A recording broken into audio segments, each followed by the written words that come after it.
previously on Ballz. Not much ready to go through. Although interesting weekend. It seems like the Curry Cup might have just got a little bit of a spark with a couple of the games this weekend. Well, I mean, I must say, I watched. I didn't really see a lot of the Lions game, but look, I don't understand how some of these teams. I watched a lot of the Sharks game because I was obviously at Zimbabwe watching. How can you be so far ahead and then just let the other team win? I mean, it was just wasn't good rugby. I mean, I was watching that last 10 minutes, and the Free State fullback got the ball and did the most ridiculous up and under, went nowhere. Twice. And I'm thinking to myself, mate, get the ball, kick it in the corner. They've either got to kick it out or run it out, and you put pressure on them. The kicking was aimless. Yeah. They had a really good lead, and they just threw it away. It was just pathetic. That struck me, and I think it was the 71st minute he did it the first time, 73rd minute he did it the second time, and generally a really, a good side that and the Sharks I think were particularly good in this department. If they had any kind of lead, 5 points, 6, 7 points, a close lead, but a lead, you would almost hope that they get into the sort of 70-minute territory, because then it's pick and go, retain possession rugby, and they used to manage to do that, and I mean to an extent they still do it.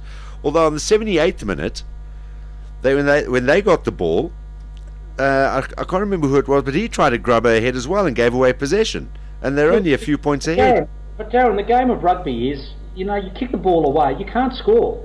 The game is about the ball, so I don't understand what coaches say. You get the ball around halfway, panic, we'll just kick it away, because we're going to say that if you've got the ball, they can't score. If you've got the ball and they're desperate, they're going to give a penalty away. But I don't understand the tactics. And if I was the coach after the game, I would have said to the fullback, can you please explain to me what was going through your little brain to kick the ball away twice? No, honestly, these guys are professional footballers, rugby players, that actually play in Super Rugby, and yet they come down and do the most ridiculous mistakes. You actually think it's like a schoolboy rugby side sometimes, because they've got some really good players that play a really good style of rugby, but they're just the little things, the basic things, let them down again. Yeah. I was watching Keegan Daniel. Keegan Daniel didn't want to be there. Unfortunately, being dropped out of a box team, you can see he actually should have stood up and showed Hanneke Meyer that he made a mistake. That's when you want to prove that you're a great player. When the chips are down, you go and play well. But he just looked like he went through the motions. He was filthy with the world and didn't want to play. He's the kind of guy that's got to stand up and play better every game. So Hanneke Meyer says, well, why did I leave the guy out for? I must admit, when I was watching it, and it was a Danila that did that. If it was the fullback, I was at an event, so I was sort of glancing over at the TV, and I caught those last sort of 20 minutes of the game, and you could see that also the cheaters were kind of out on their feet a little bit. So for him to do that was even double sin, because the forwards, not like their forwards are going to put pressure on the Sharks. They didn't. You almost saw the Sharks going, thank you very much, you're giving us another crack, and you've had that feeling that they were going to go and score another try sometime. Yeah, well, that's right. I mean, the first half the Sharks couldn't score. The Free State, the Cheetahs did very, very well. But again, the game's 80 minutes, and unfortunately, you've got to go the 8 minutes. And you're right, they were probably a bit tired, because when you play that style of rugby, I mean, everyone's got to be in on it. You can't just have 2 or 3 players wanting to run in rugby. But when the ball did come around the halfway, there was no organisation. They were just waiting for something to happen. And the Sharks were just sitting there waiting, biding their time, and when the opportunities came, they took it. And that's a sign of a good side as well. All right, the other side, who can't score tries, ran in tries at will, by the sounds of things, in Cape Town, right, against the Bulls. Yeah. Suddenly the province guys crossing the whitewash whenever they felt like it. How did you see that, or were the Bulls just that bad? Yeah, I think the Bulls didn't turn up. I think the previews of the games, the coach is saying, we've got to do this, do that, but they just didn't turn up. They've got some great individuals, but they haven't got a team, and unfortunately the Blue Bulls sort of awe about them seem to have gone, because they haven't got those players now. They haven't got those players who have got aggression, who's going to bash you out of the way, and the Stormers, why didn't they do that in the Super Rugby tournament? Why do it now when everyone's forgotten about it? And they had a great opportunity to play that sort of rugby. Now they back themselves. But again, if you look at their side, they've got some really good young guys in there. Again, there's still a long way to go, but I mean, they were totally two different sides that played on the night. Yeah. How are your predictions, by the way? They were pretty crap, actually. I went for the Lions, I went for the Sharks, and I went for the Ballz. All right, so you got 1 out of 3. Did I go Griquas over the Lions, Maz?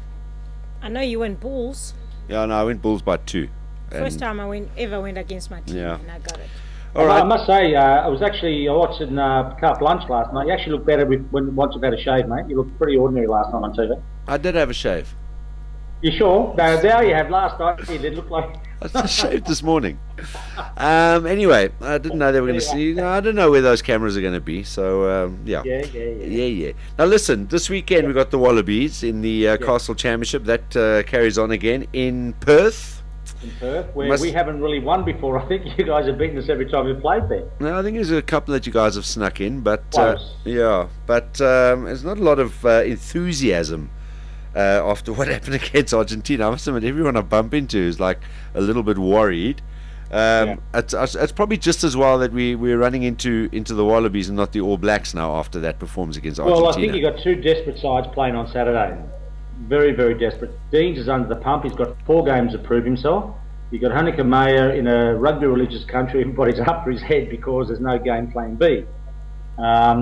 But again, it's going to be very, very tight. I think that's, the team who goes out there who tries to defend a lead is going to lose. You've got to go out there and attack and score tries. If you do what the Cheetahs did or the Free State did on Saturday nights, you're going to lose. You can't get in front and try and kick the ball away, pretend. You've got to try and go for the 80 minutes. Yeah. Unfortunately, there's a lot of pressure on Deans. I've seen in the papers that the ARU are trying to, under David Nisifora, what they're trying to do is they're trying to make it where the ARU pick all Super Rugby coaches. So it's going to be very, like the Kiwis do. The Kiwis have put that system in years ago and it seems to have worked. So now, because of all the criticism, the ARU want to do that. But the thing is, there's a couple of board members there called John Eales and all these guys. John Eales got a partnership in a company called International Quarterback. And some of those international quarterback ex-Queenslanders are coaches, and they're the coaches who've been involved in the rugby. So, I just said to Twitter, you've got to find out what the board members, what their issues are, what their priorities are, and then go from there. But I mean, if the AU pick coaches, no one's ever got a chance, because Michael O'Connor, who played rugby union for Australia in the early 80s, went to rugby league for 10 years, he's the coach of the Sevens side. He's been there for 10 years and it looks like he's going to be there forever because the ARU picked him. We haven't won Sevens. Last time we won Hong Kong was 1988 when I played. So things aren't looking good, and the ARU want to sort of control it more, which is going to be a disaster. The only thing you haven't said is that this O'Connor is O'Connor's dad. Oh, sorry, who's O'Connor's what dad? Is that O'Connor's dad? No. It's Michael O'Connor. Okay. Great. No, this is James O'Connor. Not James's dad. Not James's dad, no. Okay. We don't do that's that. the only bit of nepotism you haven't brought up there in this whole thing. We haven't really got that situation in Australia where we have great fathers and sons playing like you do in South Africa. Yeah. And see, Scott Burgess had a little boy and he's called his son Scott, so that's great to see another. Is that laced with sarcasm, Kappa? It's to instill fear into future Wallaby teams when they suddenly see a Schalk Burger in 20 years' time in the team sheet. Fear. Yeah, okay. Right. Like be on the field for about the fourth, the fifth in golf as well. Very fearless, isn't it? What are your little ones' names? Sienna, Jason, and Mercedes. Sienna, Jason, and Mercedes. Yes. Where does I know Mercedes is there. I know a couple of ladies who called Mercedes, but where did you go on Mercedes? Well, what we did was we picked, as everyone knows, you pick 3 or 4 names, and when Sienna was born, our first, we had 2 or 3 names, and when they're born, you say, we waited a day, then you say, well, she looks like a Mercedes or she looks like a Sienna. You know what I mean? Sometimes a name suits the baby. That was obviously Sienna Miller. Look. No. Nothing. Before, Sienna after Sienna in Italy. Oh, the player. Okay. Yeah. What kind of Mercedes, David? NA. So ours is double NA. And A class. Yeah. So then Jason was born, and Jason Little thanked me for naming after him. I said no, we didn't. Oh, okay, exactly. But we haven't talked about the Argentina All Black game. Oh, why? How many points? 40?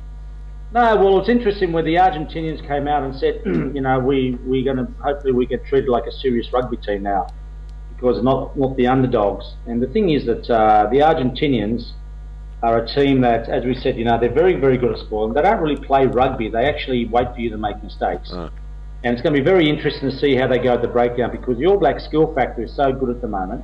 It'll be interesting to see how they're going to try and counteract the All Blacks. Because you can't just kick the ball away. Kick the ball away, and they've got some really good runners. Yeah. And it's going to put a lot of pressure on the Argentinians. They're going to get pulverised. Let's get your predictions, David, on the games. Let's start off with Springboks and Wallabies. Draw. Sure. Draw. Two desperate sides. All right. How many points for the All Blacks? I think the All Blacks by 15. Only? Only, yeah.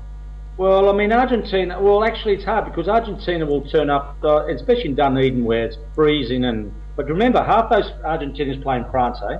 Yeah. They're used to that niggle. They want to get in there and bash and grab your places where you shouldn't and upset the opposition. But I think the All Blacks at the moment are a world apart. Sonny Bill Williams not being there might make a difference in the back line. But again, the All Blacks are a team at the moment. They're making a lot of mistakes because they're trying things. If you have a look at the last couple of weeks, their error rate was a high, but that's what happens if you want to play that running rugby. Yeah. So again, the Argentinians could be enclosed with penalties. I'd say about 15 points. I'd go at least double that, but anyway. Okay. Curry Cup, Simon? Yeah. What's up this weekend? Griquas against Sharks. In Kimberley. Whereabouts at Greek? Kimberley, yeah. Kimberley. Ooh. We slipped there before. Sharks still, huh? Okay. The Lions against the Bulls in Pretoria. Oh dear. Ah. I'll go Lions. Eyeball. Okay. And then Cheetahs Province in Bloem. In Bloom, Yep. Cheetahs. No, interesting one. Okay. I think you're going to get 1 out of 5 there, Mr. Campese. 1 out of 5, which is Only the three All I mean, Blacks. 1 out of 4. Gee. You remember when I first met you back in, was it 94, wasn't it? Oh my goodness, yes. Remember we were on it, there was, who was it? There was Blazer Kelly on tour with Darren Scott. Who was the No, it was David comedian? Campese on tour, and you refused to do a speech. No, I did not. Who was the comedian with us? Barry Hilton. That's right. That was hilarious, isn't it? Yeah. David refused to stand up and do his own speech. He says, rather get someone to ask questions. No, that was not true. And then proceeded to actually not only lay into me on stage, but then also even on aeroplanes. He was pouring peanuts over my head Yeah, and all I wonder kinds. why, because you had a big hangover the next day, that's why. Yeah, I'm surprised I even remember that trip. Good memories, though. Okay. David, enjoy it, and we will chat to you again next Monday, back in from your home, and Okay. see how it went with the Castle Championship and also Curry Cup. Have a good week. See you, Darren. Cheers, man. Have a Bye good- bye. There we Bye. go. Campo on your Monday flush out here on Ballz Visual Radio once again.